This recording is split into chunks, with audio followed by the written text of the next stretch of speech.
Hola, ¿qué tal mis queridos educandos? El tema que vamos a ver en la sesión de hoy es la entrevista. La entrevista consiste en un interrogatorio realizado ante el grupo por uno de los miembros a un experto, persona capacitada o especialista en un tema o actividad. Esta técnica se practica frecuentemente en la televisión y la radio. Más o menos para entender un poquito lo que es el concepto. Una entrevista es cuando una persona del grupo, el que sea, que alguien que esté designado, va a realizar o va a cuestionar a una persona que sea un experto en la materia, ¿no? Mm, Las ventajas y las desventajas de la entrevista. La ventaja es que permite obtener información, opiniones, conocimientos especializados actualizados de los temas. Entonces, al momento de hacer una entrevista y tú estás con un especialista en sí, entonces tú estás teniendo información de primera mano de un experto, ¿no?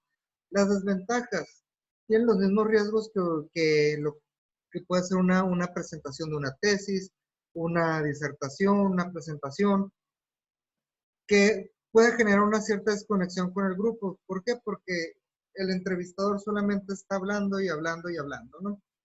En la entrevista es el interrogador quien orienta el desarrollo, propone los puntos de interés y enfatiza los aspectos deseables. Orienta al experto a referir a aquello que el grupo desea conocer. Aquí en este caso, el papel del alumno o el que va a entrevistar debe de tener ya las preguntas establecidas para poder guiar al alumno, en este caso, perdón, al experto, para no salirnos del tema. ¿Cómo se aplica? Primero, se debe de buscar un experto dependiendo del tema, ¿no? Que nosotros queramos, en este caso, verificar o que queramos, o del cual nosotros queramos saber algo, ¿no? Designado el interrogador, el grupo le hace conocer los aspectos o puntos especiales que desean que el experto desarrolle con el fin de que las preguntas vayan dirigidas en tal sentido. Entonces, como le estaba comentando en la clase, en la diapositiva anterior, que el interrogador debe de tener bien estructuradas las preguntas para no salirnos del tema. Entonces, sí se debe, el interrogador debe de tener facilidad de palabra, todo eso se le va a evaluar, ¿no?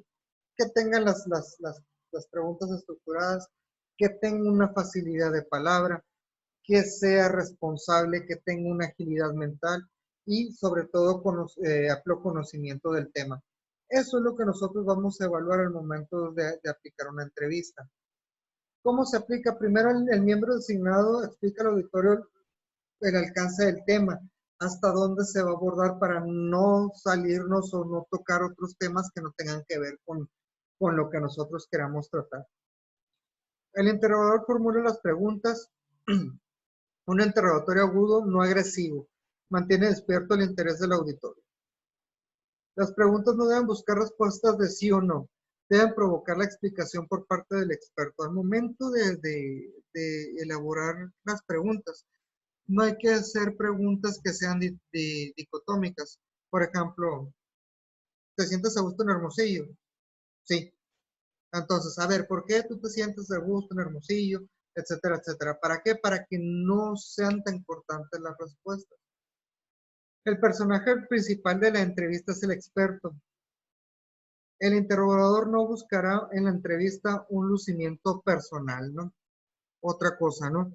El que se debe de lucir es el interrogado, no el interrogador. ¿Por qué? Porque ahí está dejando de lado el tema o el propósito en sí de la entrevista. Sugerencias. Si el grupo es numeroso, hay que buscar un espacio muy grande para que se pueda llevar con más comodidad la entrevista. La entrevista que no pase de 40 a 60 minutos. ¿Por qué? Porque ya después la gente se empieza a enfadar.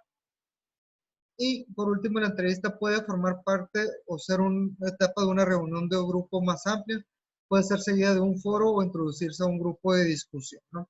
Todas estas son las sugerencias que se pueden tener para el momento de realizar una entrevista. Esto sería todo por mi parte.